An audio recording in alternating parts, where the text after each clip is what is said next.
you are speaking from different national contexts with different relations. Oh, Catalonia, let's not go.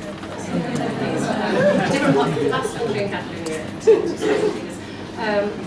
but from different relations to the project, actually. So, with at least one participant angle on the project. Okay, so first of all, Alexandra Zavos, Dr. Alexandra Zavos from Pantheon University of Social and Political Sciences in Athens, Greece. Would you like to stand? Would you like to sit? It's up to you. Okay. No. Yes. Yes, okay. No.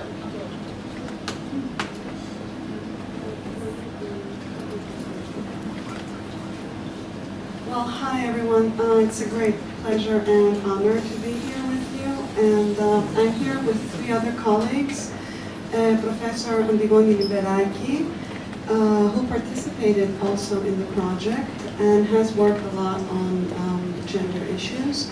Martina Papagiannopoulou, who was one of our trainers, and Bula Touri, who was assistant researcher. And they will also be contributing during the day, and we will all be available for any questions or discussions you might want to have. So in this first presentation, I thought I would describe three recent incidences of sexual violence and or harassment perpetrated at different Greek universities, all three of which received some wider publicity and elicited institutional as well as activist responses. I will use these as case studies for formulating reflections and questions about what happens when there are no formal complaint or other kinds of redress procedures and care pathways in place at university. So, Pantheon specifically, but all other Greek universities as well, do not have specific policies, services, or care pathways to deal with sexual violence and harassment at university. So we're talking now, I'm presenting about a context, about what happens in a context where there are no such policies as you might find, for example, in the UK. So I have three case studies in mind. I'll start and I'll see how far I get. Yes, please. Slide. And just before closing, I will formulate some main questions that I think we need to be considering when we're looking at the problem of sexual violence and harassment at university.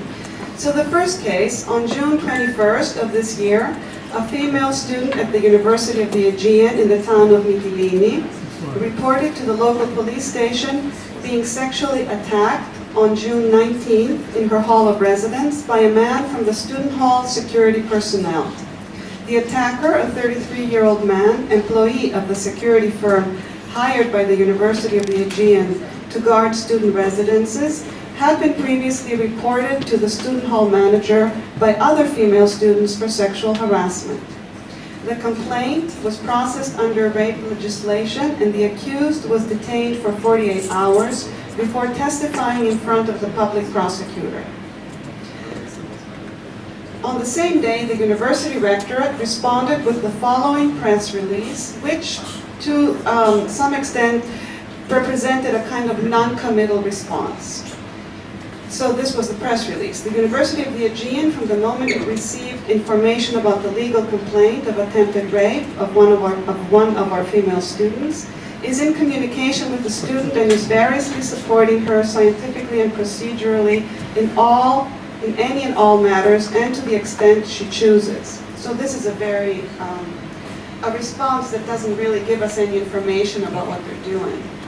We are convinced that the relative court authorities of Mytilene will continue to act quickly and effectively in order to grant justice immediately. And here we see a kind of delegation of responsibility. So it's what the court will decide.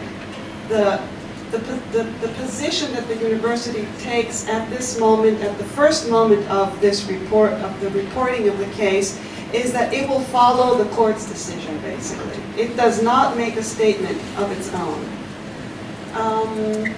At the same time, the University of the Aegean and its members are working to secure a climate of calm and will continue to care for the safety and truly humane dwelling of our male and female students in the islands as a minimum expression of support to their own and their families' efforts, as it has continuously done in the 30 years of its operation. And next comes this statement about wanting to keep the calm at university. So at no point during this first statement do we see any concrete and strong position around the issue of sexual abuse and sexual violence. The accused, in the meantime, filed a counter-complaint against the victim for false accusations, testified on June 23rd, and was then released awaiting trial a year and a half later. The above events, along with local social disapproval for the victim, in other words, there was a lot of social disapproval for the victim expressed in local media, saying, well, you know, she probably asked for it, and you should make sure, the university should make sure that students behave properly, and we have no local knowledge of the accused being a man of ill repute. So, following that, this triggered intense student reactions and mobilizations towards the university and local community, including the occupation of the university rectorate and demonstrations in the city center.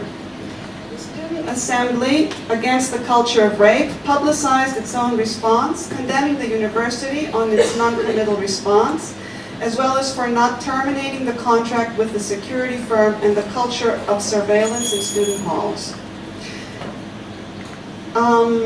And incidents of verbal and physical violence against female student demonstrators by local men, friends of the accused, were reported in activist media. This in turn sparked further public reactions in the local media, demanding that the university and police intervene to end the disruption of daily life, given also that it was the tourist season.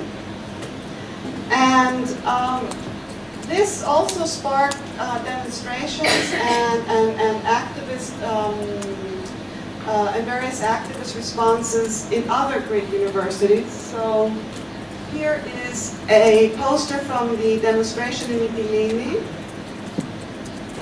Okay, sorry. What is this one?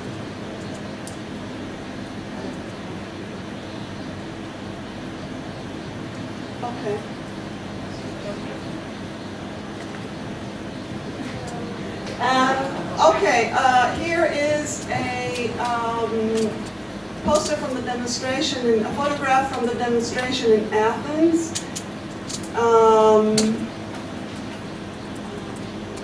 Yeah, just you can look along. I will stop with this case, but I want to raise the following questions. First of all, we have to think about what kinds of incidents can be reported. In this case, as well as the other two that I have in mind, in all three cases, the perpetrators were outside, were not members of staff of the university. They were outside people. They were hired by the university through a private firm or through other avenues, but they were not members of staff of the university. So it seems that when the perpetrator is an outside person, it might be more easy to report such cases, incidents of sexual violence. The second question is, what kinds of incidents count as sexual violence? In this instance, as well as in the others, it was a very clear case of a man abusing a woman, a female student, an older man abusing a female student sexually. So it falls very clearly in the kind of gender-based violence notions we have. So it was a very, in a way, textbook case of sexual assault and harassment. What happens when it's not such a clear case, or when other gender and sexual identities are involved? The third, given that in Greece there are no, as I said, formal care pathways or policies, institutional responses are conditioned by the identity of the institution, the microculture of the institution, as well as the relation of the institution to the local community. As we can see in the case of the University of the Aegean, it was local reactions either against the victim or by the students against the university that prompted the university's further more positive, let's say, assuming responsibility later on. So it was the relationship between the university and the local community that was important in kind of steering the university how to deal with this. Okay, fourth question. Are these kinds of examples of new feminisms or new feminist identities that are growing out of and in the context of the university? How far is a feminist identification important for victims but also activists to take a stand against this? And what strategies are deployed by victims? As we have seen in this case, the victim chose a legal course of action, and then in order to escalate the confrontation, when the response by the university was not the expected one, she publicized the event in local media. And I'll stop here, and we can take it up more in the discussion. Thank you very much. Thank you for dealing with the technology. I think we'll be getting the clicker back, won't we? Or, yeah, thank you, because we do need it for the next one.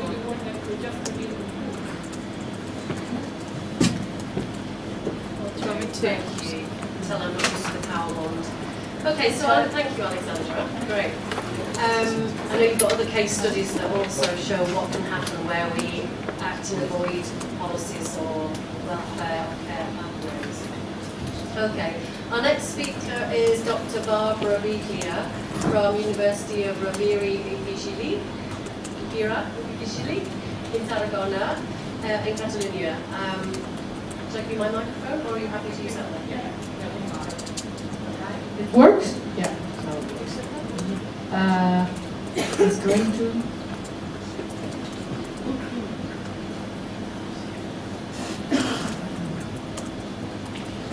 So is it possible to move with this, or I just do a sign and?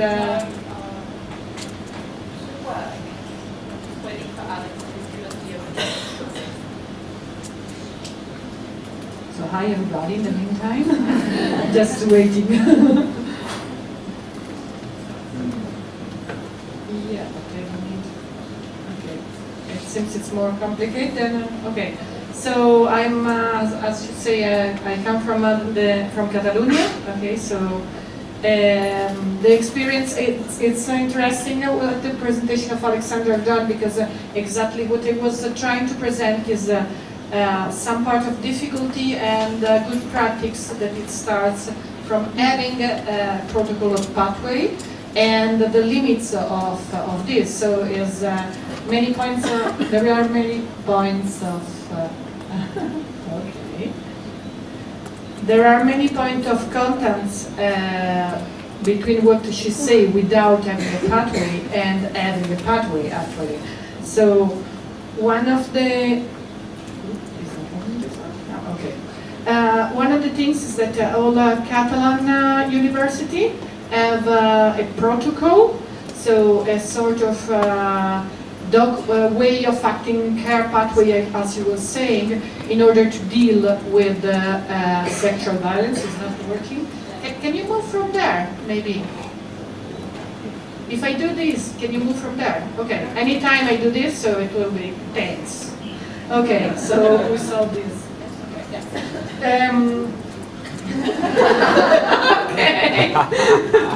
So, you will see me moving a lot. Anyway, I'm Italian, so that's not a problem. I mean, as I was saying, we have protocols, and these protocols are part of our public policy in order to attack sexual violence. Okay. Some of the good practice, we are analyzing all the protocol of the Catalan University. One of the things is that why does the university have create a protocol. Most of the time because have been mandatory. Okay, so the European community and then the and then the local legislation forced the university to give some kind of response. So I think here is the first problem, that is not really that most of university believe that they have to do it, and there is a change of attitude through sexual violence, but is that if you don't do this, you can have troubles. And for what I read about the analysis of other country, I didn't sense that it's so different in the other country we have lived. Obviously, of the project. Obviously, in many places, in many universities, there is groups of people that really want a change. It didn't mean, but is institutionally is not the main. Is normally not the main point. Okay. So one of the problems is also that, as she was saying, that even in the protocol or pathway, one of the big problems is what is defined as sexual violence and how is normally restricted to determinate kind of violence, to some subject, to some groups of people that work in the university. Most of the protocols are not made in relation with a feminist perspective, but are more related with working legislation and rights of workers in many cases. So they didn't understand completely all the problems that are behind a sexual violence situation. In many cases, in some cases there is a good dissemination, but in many cases it's difficult for people to know exactly what they have to do if a sexual violence occurs. And even if they know, sometimes there is a lot of repetition, so second victimization, you have to tell your story many times to different people in order to finally find someone that will take some action. And even if so, they're still waiting for you. And then, because obviously the competence of the university are not penal competence, for example, so at the same time, especially if it's something, a big sexual violence, something very important, you have to follow, or if you want, you can follow a court path. So you have to repeat things also in the other side, okay? And the implementation, as many legislation has happened with many legislation, the implementation is really strict. You have to do this and this and this, but people are not, we are not strict. And the sexual violence situation are not strict. And the intersectionality make a big difference when you live sexual violence. But in the protocol or in the pathway, normally they are not really included.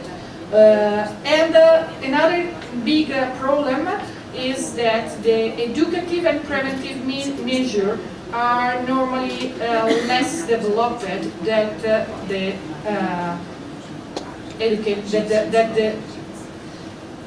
penal caring one. Okay, so now we have problem also with this. That's fabulous.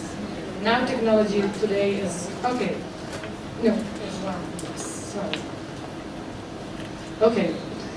Procedures are also very slow, and many times academic hierarchy create problems in order to act against sexual violence, especially in cases in which some academic senior person is involved.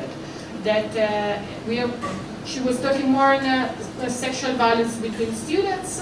But I think at least in South Europe, the big problem is also between staff and students, or between staff with different level of establishment, okay, and power, obviously. There is a lack of budgeting for prevention, different difficulty in being well known and trusted by the whole community. Many research showed that people didn't trust what the protocol is, because many times what you can really do is much less than what you need. So sometimes it's happened like in Greece, even if there is a protocol or pathway, it's happened that you become to be assaulted again. And some part of the community can be really resistant, okay? Okay, so one of the problem in my way, we should start to problematize the protocol or the pathways, and to think in how can we really manage to have a policy that is much more homogeneous, much more integral, and this didn't just say you have to do like it was a law and a path that you have to follow, but it didn't take in account all the community, all the space, and especially thinking about university. We are educative spaces, and the educative practice that should be really reinforced in the policy against sexual violence. Because in many times, this legal practice become a homogenization of the experience of people, and deciding for the people, so you are not able to decide for yourself. If you want to be helped, you have to do this, otherwise you go out from the protocol. There is a great sensibilization about what it happened, because we already have a protocol, we already have a pathway, we are safe, we don't have to do nothing else, as if we are not producing every day a culture that supports sexual violence. As she was saying, we reduced also the agency of the community. We didn't take into account enough all the different community, not just within the university, but also outside of the university, because we will live in a space that is not isolated, and this have to be considered. Yeah, thank you. And finally, there is, like always, in this case, a little bit of limitation of feminist claim, a co-option of feminist claim in something that it seems sometimes worshipped. Okay, pink washing, okay, sexual violence, washing, I don't know how we can call it. So, as I was saying, I think university may start to rethink, a good practice will be starting to rethink collectively how do we want culture of respect, not gender discrimination within the university, instead of just thinking on what kind of answer we have to do in case of a sexual assault. Obviously, we still need to give some answer, but this is not enough in order to change the situation. So, what we are suggesting, and is a part that we also propose in the training, in our training, we were training people to this, is the importance of first acknowledge and understand or perceive the existence of the different kind of sexual violence in the university. Recognize that there is a problem, but that this is not a problem of single people, but is a problem of the institution itself. Listening carefully, what does people want, and how they are living this experience, accompanying them, I don't know how to pronounce this word, taking care of all the moments and all a process, that in different part of the process you have different needing, and it cannot be just, okay, we already give you the answer, that's not enough. And also continues to reflect and evaluate, reflect, and change our proposal. Thank you very much. I think Joaquin will go to speak more about this in the training in the afternoon.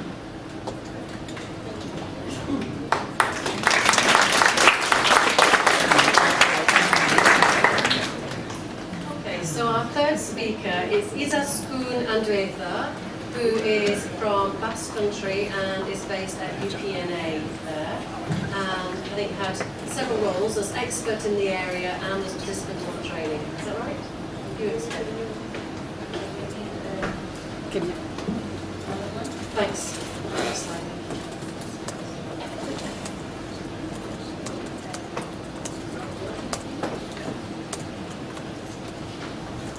Yes? Okay, Thank you very much. My name is Izaskun Andueza. I come from Pamplona, a part of, I don't know, the Basque Country.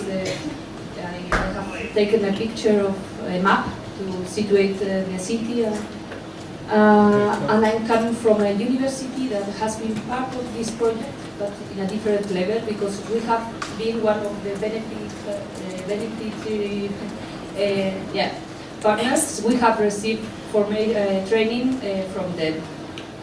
Yeah. One more? One more? No, I was just in the first one. I don't know how we are going to do this because I have a lot of animation, so it's going to be quite strange.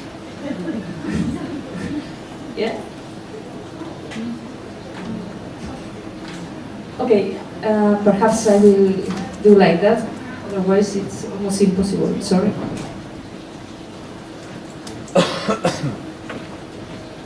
So, we were asked to talk about good practices in supporting students disclosing social or sexual violence. So, first we thought it's okay, it must happen, an act of sexual violence, then the possible victim or survivor have to act revealing, and then we have to support them. Okay. I think we have here some of the recommendations. They are not mine, they are from the team of the Basque Country, of what we can do when somebody comes saying that has suffered this kind of sex violence. So I think Joaquin will talk about them in the afternoon, so that's perfect because I'm not expert in this one, but you can see that there are a lot of things that you can do or you should do. Okay, in the afternoon we will talk about that. And then I was thinking that there was a kind of small trap in this because that's not easy in practice. We have some studies that says that the majority of the female victims of violence do not report their experience either to the police or to an organization that supports victims of this type of offenses. In our university, we have not experienced supporting victims of students that have suffered this kind of violence. So it's not possible to apply these wonderful recommendations. So it's a pity, but I thought that it would be interesting to reflect and learn from our experience, because I think this is like recommendations for the top. I mean, but a lot of universities are not there. Students don't come to us, and we cannot help if we are waiting for that. So, yes, I thought it was another logic under what it was happening. It's not like a line, because it's more like a circle. It's an interactive process that we have different elements, and all of them are connected between them. And it's very, very important, the context. It's what I think, and I will try to explain it in a practical way. Okay, everything is...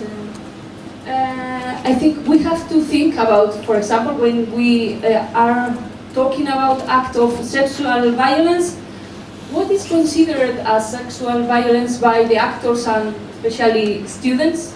Who are the victims and who the guilties, and what can we do with the students to help identifying social violence? I think it's some of the clue questions, because sometimes the students are suffering these kind of situations and they are not aware that are sexual violence. So if they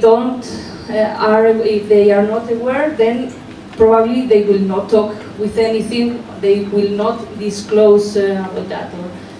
So when thinking about disclosing, when do we consider that the victim has disclosure? When she discloses to a friend or to a professional, for example, who do the student talk with about these issues? and how can we be close to students to listen and help them. And thinking about the kind of support, who gives the support actually, what kind of support do we give, and when is the support given. And thinking about that, I think we try to think on, about our specific context, the Public University of Navarra, and even we have not applied this recommendation. I think we have good practices if we think in a wider sense of supporting students disclosing social violence. And then now I have to, okay, this is Public University of Navarra. Yeah, I told you we are there somewhere.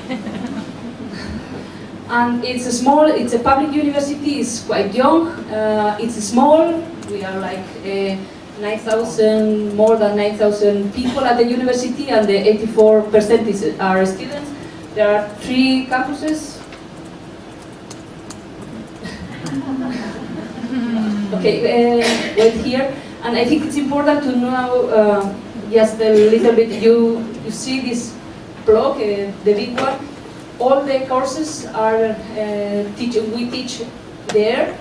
We have number 24 there. It's a small residence, hall of residence. So 5 minutes, okay. And we don't do too much. We don't live too much at the university. I mean, people live in their houses usually because students are from Navarra, the majority of them, and they are located mainly in the first one, this one building. Okay, this is okay. We have a lot of services, and among them we have a quality unit. And it's quite new, and it's like Barbara told us, in compliance with the state legislation.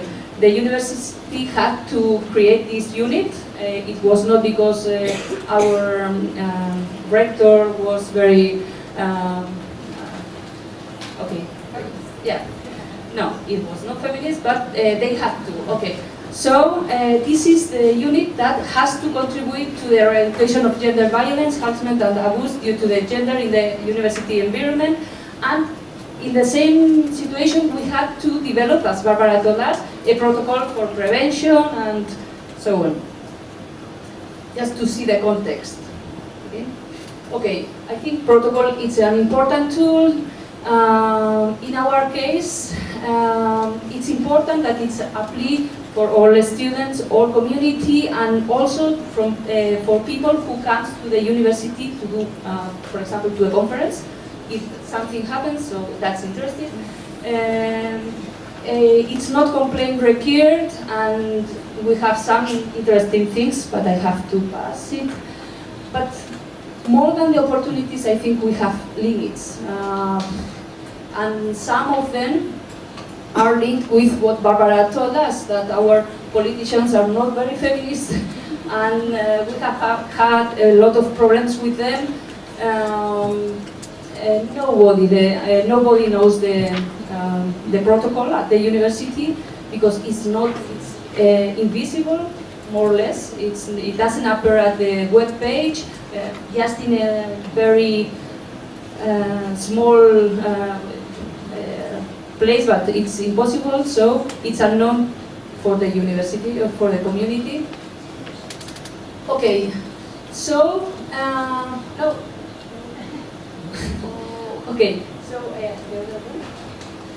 so I think with this political resistance, lack of sensibility and interest, imagination and creativity is required for, in this case, the responsible of these politics, the equal unity. And I think in this context, I think it's important to know our university, our situation, and see what kind of practices we consider that are good for supporting students disclosing sexual violence.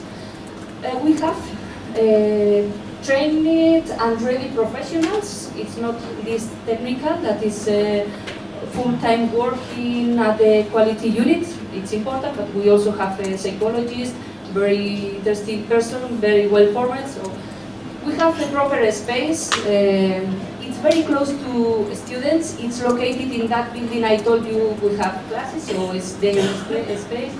You can, it confidentially is guaranteed. I think there is a very good coordination among professionals, and this can help not only for for supporting in a very concrete or narrow perspective, but for example, I think it's important the coordination with teachers, because we, for example, me and other teachers give formation to students. In my case, I teach in social work. We usually or sometimes make like diagnosis about our situation at university, and so they are working a lot on prevention and training, and I think it's a way of supporting also, and they are training students in collaboration with teacher and staff and so on. And there are a lot of awareness campaigns, and I think it's the way of getting close to this issue, and the way we are trying to support the students at this moment. I think I had a video, but that I have taken today from the newspaper, because tomorrow we have a very big festival in our university. Like 5,000 students usually go to there, and it's one of the very hot moments where can happen these kind of things. And today it's a campaign, it's a video, but I think we cannot see because. But if you want,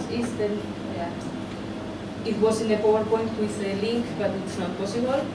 So that was what I wanted to tell you. Thank you very much.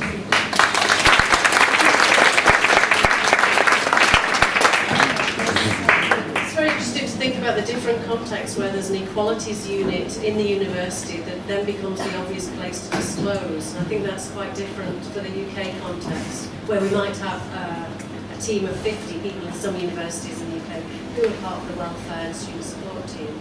So that's very interesting. Thank you for that, Suzanne. So our final speaker is Ruth Lewis from Northumbria University, speaking of a UK context now and a different external relation to the project, but a wider angle on the issues. So is this working okay? Yeah, great. Okay, thank you very much, Pat.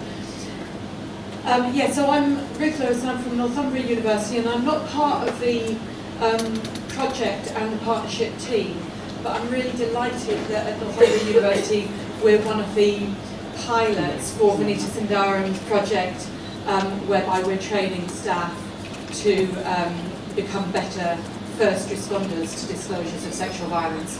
So I'm currently wading through the university bureaucracy to try to get that actually off the ground, which itself is a learning about how universities can slow down action around this. So the panel so far has spoken from positions of expertise and knowledge and experience about how best to support students who disclose. And I wanted to anticipate the next panel that looks more at cultural change in institutions, to think really about how we make the links between the two. So how we make sure that supporting students who disclose is linked to wider institutional and cultural change. And to do that, I want to talk a bit about the sort of history of violence against women and girls to start with. So can we move on to the next slide? I had some lovely animation, and each of these was going to come up as a surprise, but too bad. Okay, so if we start with women at the centre of this image, and women who are survivors of violence, various forms of violence, sexual violence, domestic violence, sexual harassment and so on. The movement of violence against women and girls, or what we now know as gender-based violence, grew out of women supporting each other against men's violence. So that's the top image there is supposed to depict that. So women got together in various sorts of groups to support each other, to provide refuge for each other, to help women who are living with violence, recovering from violence, fleeing violence. And from this very practical mutual support, offered on a shoestring with very, very little, if any, state involvement. It was absolutely grassroots action about women supporting each other. From this work, the women developed a theoretical analysis of the violence as part of a wider system of patriarchal oppression. So that's the image on your right of the Thinker, the woman's version of the Thinker, of Rodin's Thinker.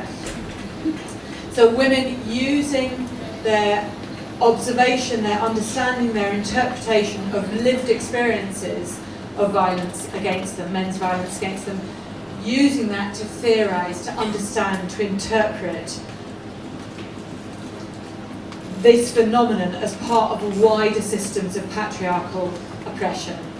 And I know I'm going to glide over years of constructive conflict and dispute and argumentation between women theorists and activists about how we understand violence against women and girls.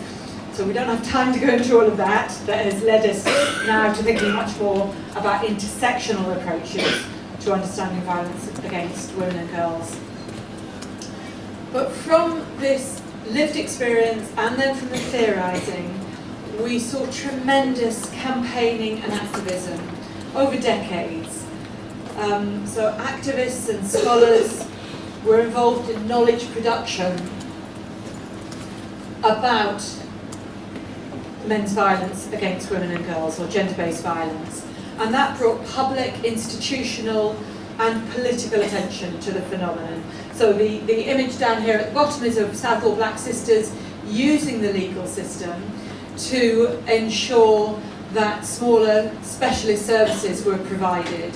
So as well as trying to change the legal system to better respond to instances of gender-based violence, activists also used the legal system to protect services that were at risk of being cut. So what all this activism has done over recent decades has brought this issue into much sharper focus for the wider politics, the wider publics and institutions where gender-based violence happens. And feminist scholars and activists have brought a really sharp focus on the failure of institutions to prosecute perpetrators or to protect victims and survivors. And they've really argued that we need to criminalise acts of gender-based violence that have traditionally been made invisible. And this has all led, undoubtedly, to significant changes in how the criminal justice system responds to the material circumstances of perpetrators and victims, as well as to some symbolic social change, so that we think differently to an extent about gender-based violence now than we did 50 years ago. In relation to gender-based violence in universities, this has led to responding to individual incidents, to individual cases, and institutions developing the policies, procedures and protocols that Barbara has talked about that can lead to a certain sense of complacency. If we've got the policies, there's nothing more we need to do. We've got the policies in place, we're complying. And in the US, this kind of bureaucratic approach and the use of Title IX, which in the UK we tend to think of, or have traditionally thought of as a fantastically progressive piece of legislation, that is now being criticised by activists and scholars because the way it's being implemented in the US is losing its victim-centred approach. So that institutional compliance with regulations is prioritised above victim well-being, as we've heard other speakers refer to. So we've seen how bureaucratic approaches, which are typical of neoliberal audit cultures, prioritise the reputation of institutions above the well-being of actual victims or potential victims. So we can see how our work that has progressive potential can become jeopardised by the kind of bureaucratic drivers in universities. So I think it's worth asking the question now whether the focus on criminalising individual perpetrators has caused us as a movement to take our eyes slightly off the ball around cultural change.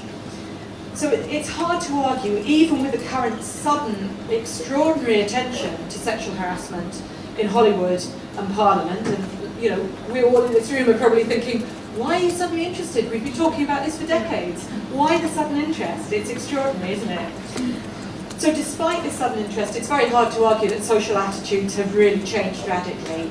And research, particularly with young people in Scotland, more widely in the UK, Nancy Lombard's, Christine Barter's, Pam's work, Vanita's work in Australia by Anita Harris and colleagues, all reveals that young people, by and large, continue to tolerate gender-based violence, especially if the victim breaks gendered social norms. So despite the more public performances of condemnation of gender-based violence, the everyday reality and experiences are that gender-based violence continues in universities and outside of universities to be condoned, justified and made invisible.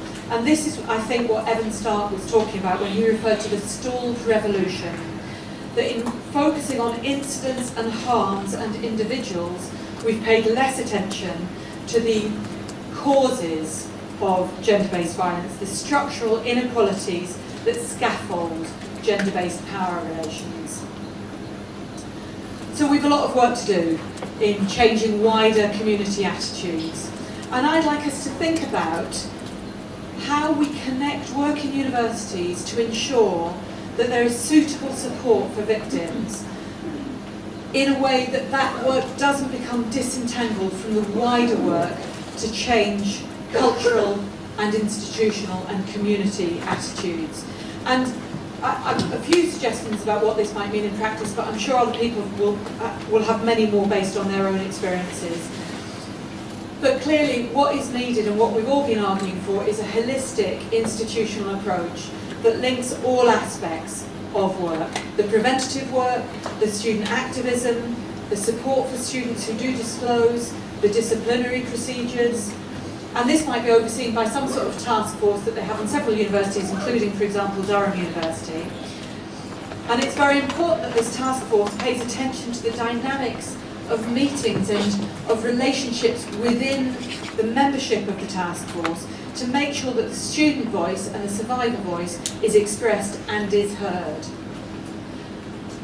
One of the things that this group could oversee is a review of cases, incidents that have been dealt with. And here we might be able to borrow from the work that's been done in terms of intimate partner violence, where we've paid a lot of attention to multi-agency collaboration, recognising that women victims have traditionally fallen through the gaps between agencies.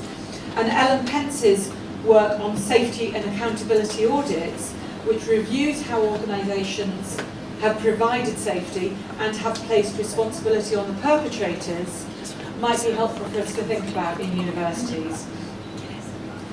Clearly in these task force kind of partnerships, we need community organisations at the centre as well to bring their expertise and knowledge. We also need the expertise and knowledge within universities. I think there's been a tendency that others have noted that universities haven't always drawn on the expertise of scholars in their own institutions. And perhaps scholars working in this area, particularly in the UK, I'm not sure if this is impacting in the same way in other European countries, are so driven by the kind of audit culture in academia, where we have to be producing refable outputs all the time, it becomes quite hard to dedicate time to other activities. And particularly difficult if you have a less secure position, so perhaps earlier career researchers are less able to engage in this kind of activism in universities. So just to summarise, we might think of having a jigsaw of approaches which draw in all of this tradition of the gender-based violence movement, where we have legal and disciplinary responses, national policy frameworks, individual institutional policies and protocols, as well as services, and interventions focused on cultural change, and student-based activism, whereby the student, the survivor voice, is heard loud and clear in these activities. Remembering all the time that the vast majority of incidents of sexual violence are not disclosed and are not reported. So we need to keep both that narrow perspective and focus and a much wider focus, and pull together, integrate all these different parts of the jigsaw that we're working on. Okay, thank you.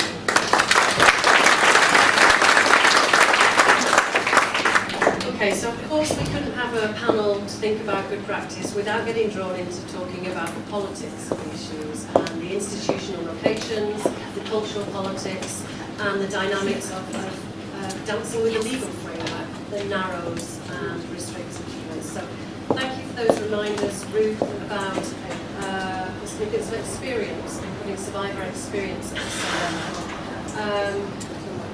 And of course, the range of experience that never gets disclosed in that picture too. And also, I think for thinking about that all survivors need to be heard well, and the extent of male sexual abuse and abuse of men for gender non-conforming, as well as violence, horrific and victimisation of LGBT people. So widening the frameworks developed by feminists and ensuring that all survivors are held by good processes and good practice. I know we've run onto our coffee break, but it's a half-hour coffee break, so we could take 10 minutes of discussion now and still have nearly 20 minutes of coffee break. Is that tolerable? Does that seem a good idea? Okay. So are there questions and comments that people or panel members would like to make of each other? At this point. There'll be other chances to discuss later on a longer discussion in the next one. But if there are points for in this 10 minutes. I've got one point of clarification I could just make while people think their questions, which is that there's a confusion over how many training models there are. It could be that the Spanish, the two big Spanish teams, the Basque and the Catalan teams, work together and derive a common model, and then work with it in different languages and different university contexts. That's why sometimes we're talking about different numbers of models. I think in the UK, the universities each developed their own, they're at different points in terms of good practice already, especially perhaps, and developed from those points different frameworks. Yes? I'm trying to understand regarding the outcome of the research so far. The target is for each country to research a specific model, which is country specific, or about kind of bringing all of this together and creating a family approach.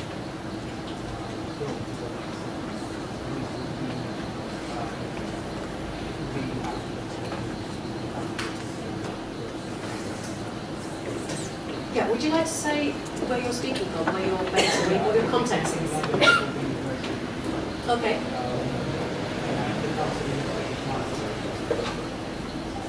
Okay. I'm quite curious about the actual outcome. Yeah. I mean, I guess as a project overall, no, we've worked very much with a devolved model of training and intervention, so that each, not necessarily national group, university group, could develop what made sense in their context. So we've given different services, different welfare services, different local welfare organisations, different referral organisations, different relationships to them. So they've all evolved quite differently. There's not going to be a sort of a one model that is, but there's quick summaries of the models. So there's ways, I think, that people in different institutional and national contexts could look at a model and wonder and think about whether that fits their context, because they're quite simple. If I say they're quite simple, you would fill in the details about those referrals, about those systems, about care pathways if they exist, about other university policies they connect to. So yeah, that's my point at the start about this being disastrous for research. We can't do comparative research with this, but we can create good services. I mean, I can understand, I can appreciate it collectively, because it goes forward at universities, political culture. I'm trying to understand on whether the outcomes of the research actually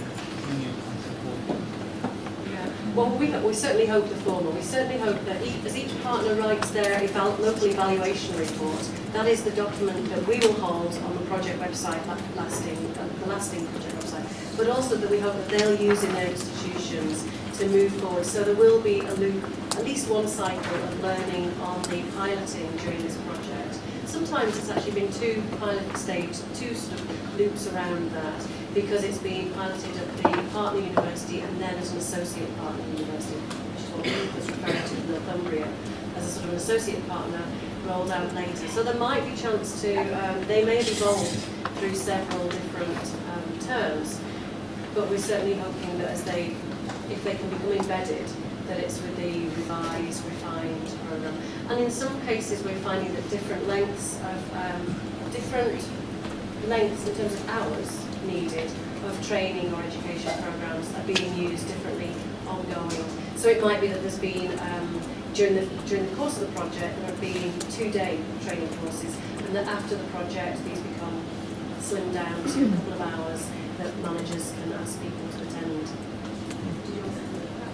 I think that basically what you are saying, I think that is something we are going to develop from now. A more not comparative analysis exactly, but a more collective learning. And it's something. The project have been around for 1.5 years, more or less.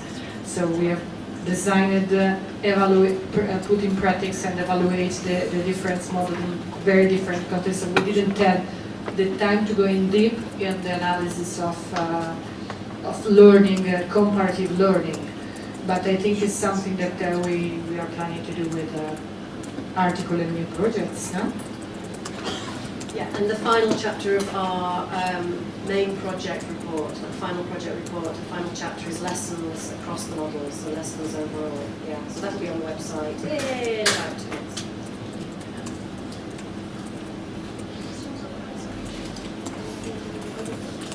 Oh, and the format. Yeah, well. Oh, hello, yeah, I'm from Nottingham University. I just, hopefully we find out a lot more about it anyway, but I just wondered, in terms of the holistic approach that we've been talking about, have you discovered in the research that you've been doing any sort of examples of really good practice? Because it's so sensitive. I know, from hearing, listening to speakers, how sensitive it is to universities, and we get these knee-jerk reactions, but we also get this sort of silencing of things. And in terms of like victimization of students coming forward, that sort of silencing and that sort of dignity around it. And like, what are universities sort of like promoting to new students coming to universities about how you need to protect yourself? Because the predators out there just waiting, so whether that's sexual or other types that I'm aware of. But hopefully we'll get to find out more today. I think through the website. I'd make 2 quick responses to that. One is about. Repeat the question. Sorry. What does holistic good practice look like? From a UK university. I suppose just a couple of strands of that might be around not only a specialist service, but also a mainstreamed training, preparation for good response from any tutor, any member of staff, or any academic tutor, any services, cafeteria bar, building staff, to make sure that anyone receiving, who's in receipt of disclosure or somebody in distress, can start from helpful responses and not victim labelling, for instance. So getting those messages out there. And I've got another one.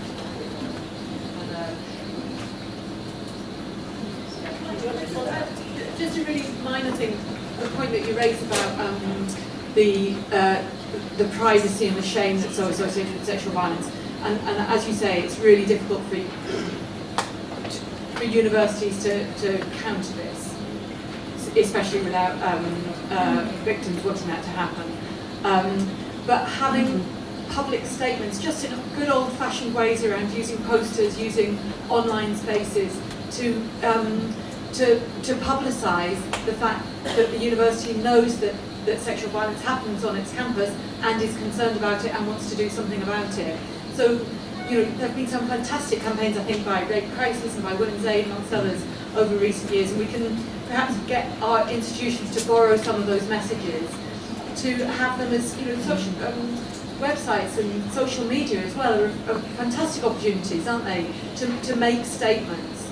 We then have to get the university to back up that statement, of course that's a whole different story, but we can use some of these forms of publicity to try to break down some of the ideas about shame and stigma and privacy and so on. I think we have some of the rape crisis campaign and some of the Italian government anti-rape posters on these, not all of these boards, but on some of these boards. Okay, last couple of minutes, 1, 2.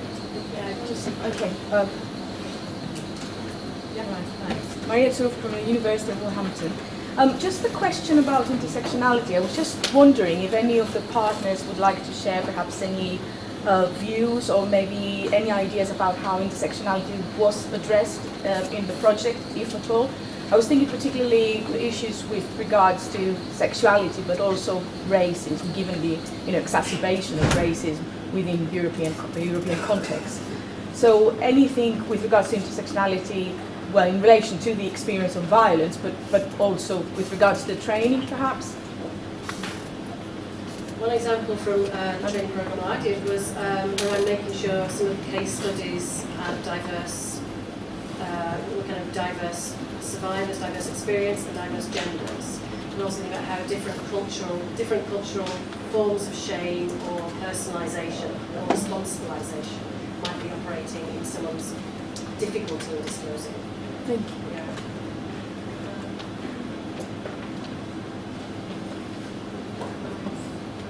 We introduced the intersectionality in the training, in the contents of the training. It's obviously difficult, especially, I don't know in other contexts, but at least in Catalonia and I think also in the Basque Country, that is already the problem of gender violence is not completely well understood, and when you wide it, and then sexual violence you wide it, it's sometimes more difficult to not, the problem is how to being able to open it without dilute the fight against it, So, but we introduce in the content, for example, we prepared case of sexual violence, and they were not just aggression from a man to a woman, but they were also related with different expression of gender and different kind of situation. And also we analyze how does power and gender power have operate in the specificity of this case and how it can operate, it affected the response. Would you like to make your question a comment or something very brief, or throw it out and we could answer it later in the day? Okay. Would that be possible? I just wanted to echo really, kind of like lost the momentum earlier on. I'm also from the East Midlands University. My name is Di Turgis. I'm from Chelmsford, and I wanted to echo what I feel like you're a colleague because it's like another East Midlands University. A few things that resonated with me and that Bruce was saying we were all talking about. I'm an academic. I'm really pleased that the task force is set up. We've had an SVDD research program at the university for years, and it's always been, it's not an issue, it's not an issue, it's not an issue. Guess what? It's an issue. It's lovely. I've got a calm day. It's lovely to see a wave poster. It's on campus.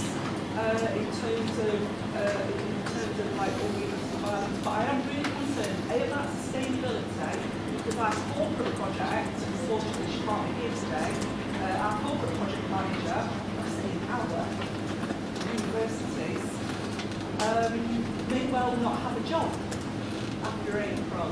So I'm really interested to maybe talk to you and talk about how we keep sustainable. But I'd also be interested, because we've been asked to do some training with first responders. I'm actually a first responder as well, so I've got different hats on. And that's mainly about managing backlash from, unfortunately, all colleagues in the university